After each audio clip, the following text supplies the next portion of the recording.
You know, it's a good thing that TikTok doesn't have like a year-end wrap-up or something, because it would say, you have watched Taylor Swift singing Illicit Affairs on the Eras Tour 182 times in one sitting. I come back to this video all the time. It's so good. If you haven't seen this clip, you need to see it. You'll be converted to a Swiftie in seconds. Anyway, that's not the point of today's video. The point of this video is to go over my reading stats for the year 2023. These are from the Storygraph, which is a really wonderful alternative to Goodreads. It's a book social media where you can track what you read, and it provides you with a bunch of really cool graphs and stats and visual aids to tell you what you read and how you read and what you read about. And it's a really great way of firstly identifying what you love, but also identifying what the gaps in your knowledge and your reading kind of are. So I love going through this every single year with you guys. My camera keeps telling me that I have no storage. Hold on. Okay, third time lucky. We're giving it another go. I think I just deleted like a bunch of really, really long videos that I have already edited and stuff. So hopefully we're good now. So I'm on the Storygraph app. My heart sank for a moment because none of my stats were there, and then I realized it's because I'm filming this in 2024, and so we're now on the 2024 stats. But you can actually change it so you can see from any year. I completed my reading goal. My goal was to read 180 books, and I read 205. The Storygraph is actually only showing 201 because I messed up. So I track my daily reading on Goodreads, and then once I finish a book, I rate it on Goodreads and rate it on the Storygraph, but I seem to have missed 4 of them. So I'm gonna have to go through and work out which ones I missed, but for the sake of this video, you know, it's more or less accurate. So I did reach my reading goal. I am gonna be making a whole video on why I want to read less books in 2024, which might interest some of you. I don't know, I think that I'm taking a bit of a different approach to reading this year, and I'm gonna go into way more depth on that in that video, so keep an eye out for that one. That'll be on my main channel. But for now, let's go over my reading stats for 2023. So I read 50,319 pages. That's nuts. I guess it'll probably be about 1,000 more pages than that once I add in those other 4 books, but you know, basically the same. I will say one thing though, if you are looking to set yourself like a realistic reading goal this year, my number 1 tip for how to do that would be think about how many pages you read per day. That should be your reading goal. So if you read 50 pages every single day, then you could probably read 50 books over the course of the year. And the reason for that is that if you imagine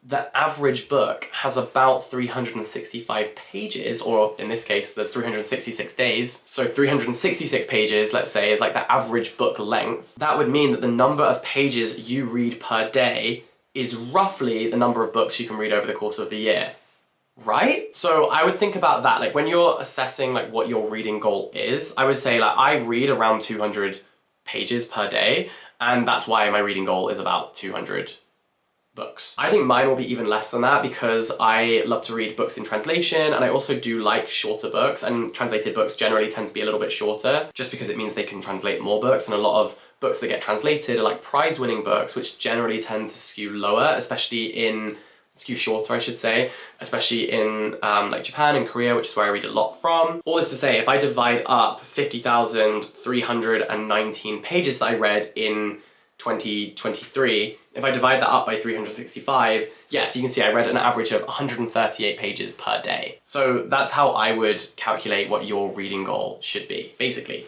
Yeah, I hope that helps. We then have my reading mood. So I mostly read reflective, emotional, dark, sad, and challenging books.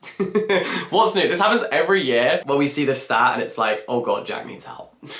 Clinical help, like Jack needs professional help. And my least read moods are hopeful, inspiring, lighthearted, mysterious, adventurous. So yeah, you can definitely see what books I kind of gravitate towards, what moods I like to read. And then the pace of those books is generally medium paced, like 70% medium paced. Although there are more fast-paced books than slow-paced books, but only by a very, very small margin, by 2%. And then, no surprises here, as you can see, I mostly read shorter books, books that are below 300 pages. Then 30% of the books that I read are between 300 and 499 pages. And then only 3% of the books that I read last year were over 500 pages. And I will say that's mostly because I don't really read fantasy, and Fantasy books, I think, are the ones that tend to skew higher in terms of page count. In fact, if I click on it, I can tell you the books over 500 pages that I read. So we had Pachinko, Demon Copperhead, Pucking Around. I read 800 pages of Hockey Smart. Can you believe that? The First to Die at the End. I actually can't believe that book was so long. Definitely didn't need to be. Iron Flame and The Fourth Wing. Oh, and my favourite book of the year, The Bee Sting. In fact, two of my favourite books this year were actually long literary fiction books. So The Bee Sting and Demon Copperhead. So maybe this is a sign to start reading more long literary fiction novels, because I really do like them when I do read them. I really, really loved both of those books. So then I also really, really hated Iron Flame, for example. That was one of my least favourite books of the year. So that pool of like 500 plus page books are very contentious for me. And then fiction versus non-fiction. I read 79% fiction and 21% non-fiction. I do think sometimes there's this like perception of me that I only exclusively read fiction, because most of what I talk about on my channel is fiction. But I also do read a fair amount of non-fiction, and also when you put this into a number, it is 41 books, which is still a lot of books. It's just as a percentage and as a ratio, I guess, it does skew to be fiction books, which is where my heart is. That's like what I love to read most of all. Now, annoyingly, the one thing I don't have a stat for, mostly because I have just been too lazy to log it, so this is entirely my fault, is the medium of which I read each book, because you can actually log on the story graph whether you read something as a physical book, on your Kindle, or as an audiobook. And I really, really wish that I had logged that, because I think that would be really fascinating to see. So that's something I need to do for next year, is to log when I read something as an audiobook, because I'm always listening to something when I'm on the go and I'm just like pacing around. And actually something that's been a game changer for me in terms of listening to text is listening.com, who have very, very kindly sponsored today's video. Imagine if you could turn any academic paper or PDF or textbook or even a web page, you know, even articles online, into audio and have someone read it to you, or even to have someone read it alongside you visually reading it. I find that so helpful sometimes, especially after a long day when I'm tired, or if I'm reading something I absolutely do not want to read. Like when I worked in research, this would have been a game changer. I'm so mad I didn't know about listening.com when I worked as a book researcher, because that is exactly what listening.com does. It will narrate what you are reading or what you want to listen to. And this is especially ideal when you're cooking, when you're working out, when you're just relaxing. The app can free you up anywhere, anytime, which means that you can learn more and you can use that time to enlighten yourself about the things that really fascinate you. So I've been playing around with it over the past week, and I'm genuinely like, this has changed my life. Like, this has changed the trajectory of my life. It can read out like maths equations, it can skip out citations, it also pronounces tricky words for you, which I think is so... You know, the worst thing is when you've only ever read a word in your own head and then you try and use it out loud and you pronounce it completely wrong and you end up looking like an absolute spanner. What I think is great about listening.com is that it introduces all of these words to you, but it's being read out in the correct pronunciation. So you don't need to stumble over those words anymore or get to the point where you want to use that word it just in everyday talking, in speech, but you don't know how to pronounce it. With this, listening.com, you're sorted. It also has a one-click note-taking feature. You just hit like plus note when you're listening and it will save the sentence in this little notepad for you. It can automatically detect different chapters. Like, it's just so smart. This is something I'm definitely going to be using. I've been trying to read more articles and educate myself on more things going on in the world, and so I actually really like having it narrated to me. And the best part is, as part of the wonderful Jack in the Books community, I have an offer for you. So normally you could get a free 2-week trial on listening.com, but using my link, which is in the description box down below, you can get an extra week for free. So that's 3 weeks to try out listening.com and see how it can transform your learning experience. So don't waste another second. Head to listening.com/jackinthebooks at the link in my bio for a free 3-week trial of listening.com. You are welcome. And let me know how you get on with it in the comments too, because I would love to hear how much you guys love it too. Now, my top genres. So number one, no surprises here, is literary, with 95 of the books I read being literary fiction. And then the second one is contemporary, with 57 books. So that totally makes sense to me. I definitely do read a lot more contemporary fiction than historical fiction, But I love historical fiction. I just think that in order to make sure I really remember the details of historical fiction, I have to kind of space them out a little bit. Otherwise, I find it just too overwhelming. Historical fiction is in 5th place though with 21 books. I also read 20 poetry collections, some memoirs, romance, classics, fantasy. And then right at the bottom, we have art, travel, religion, play, music, history, health, and biography. Whose biography did I read? Because normally I try to skew more towards autobiography and memoir. I like to hear people talk about their own experiences. Like, I'm not always convinced by biographies written by someone else. Okay, this one is A Woman's Battles and Transformation, so he's kind of writing about his mum, but really I would say this is more of a memoir than a biography, but that's just the way it's been categorized, so there you go. Health. What did I read about health? When breath becomes air. Oh, okay, so he's a doctor. So again, sometimes the ways these are specified is categorized is a little odd. I guess he does talk about the healthcare profession, so I suppose that does make sense, but yeah, that's a kind of, it's a tenuous link. Now, my most read authors. Number 1 is my girl, Claire Keegan. I love her. I love her so much. Anything she writes turns to gold, I swear. So perceptive, so delicate with her writing, and the books feel really intimate, but at the same time not invasive, and I just think she writes with such a buttery, smooth style. She writes these Irish novels that are about Irish history, but also microscopic character studies about one person or one family. The first book that I read in 2023 was her book, Small Things Like These, and then after that, I immediately wanted to read Foster, which is her other novel. And they also released this year one of her short stories, which is called So Late in the Day. And so I've just been devouring any Claire Keegan content I can get. Discovered her this year, became obsessed with her this year, and anything she publishes in 2024, I will be reading, best believe. And then with 2 books each, we have Han Kang, Osamu Dazai, Mieko Kawakami, Toni Morrison, Ian Lee, Annie Ernaux, Natalie Haynes, Emma Cline, and Rebecca Yarros. Yeah, I guess I read both Fourth Wing and Iron Flame last year, so that was a rogue one at the end there. Only one male author on this list too, Osamu Dazai. I really love his books though. If I do say so myself, I think that's a really wonderful selection of writers. I definitely think that I've been more interested in breadth over depth in terms of like the different authors that I read. So I'm really curious because there's so many authors I want to read from that I think often I'm like, okay, I want to make sure I've read at least one book by each of those authors before I then pick up a second one.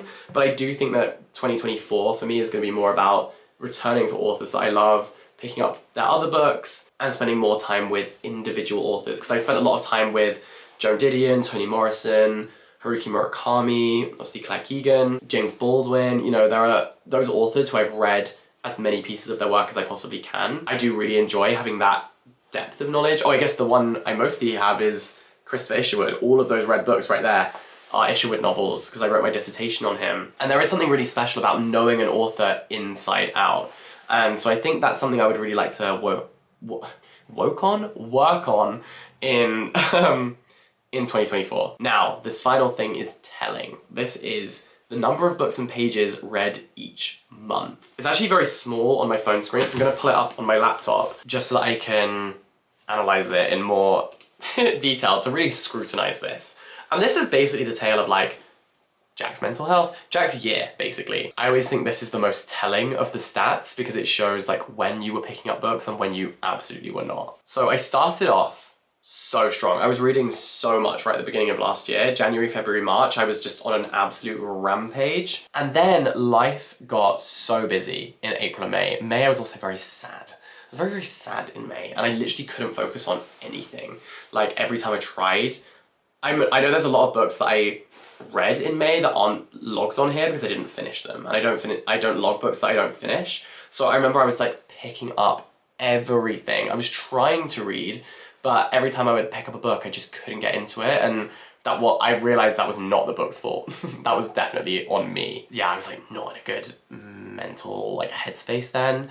And luckily then when it got to June and July, I kind of remembered why I love to read and why I love to make my videos and everything, and I got back into the swing of things, thank God. And then life honestly got so busy at the end of the year and I started reading considerably less. I also started writing more, and I do think that there's an interesting correlation there between how much I'm writing and how much I'm reading, because in times where I'm writing a lot, I really focus on that a lot more. I mean, in fairness, you can also see that in October, I read loads and loads of pages, but not as many books. So I read a lot of really long books in October. And I think that's why the red marker is kind of more reflective of actual reading, because it logs the number of pages that you read as opposed to just how many books you read. Because June, for example, where the number of pages read and number of books read are quite close, that's probably because I read a lot of short books in June. And that's definitely because I was trying to get myself back into the habit of reading. And because in May I had found that I was like picking up lots of books and not being able to finish them. I think in June I focused on shorter books so that my shorter attention span could kind of be satiated. So it's kind of interesting, right? Whereas by October I was reading really long books and then my attention span was great, you know?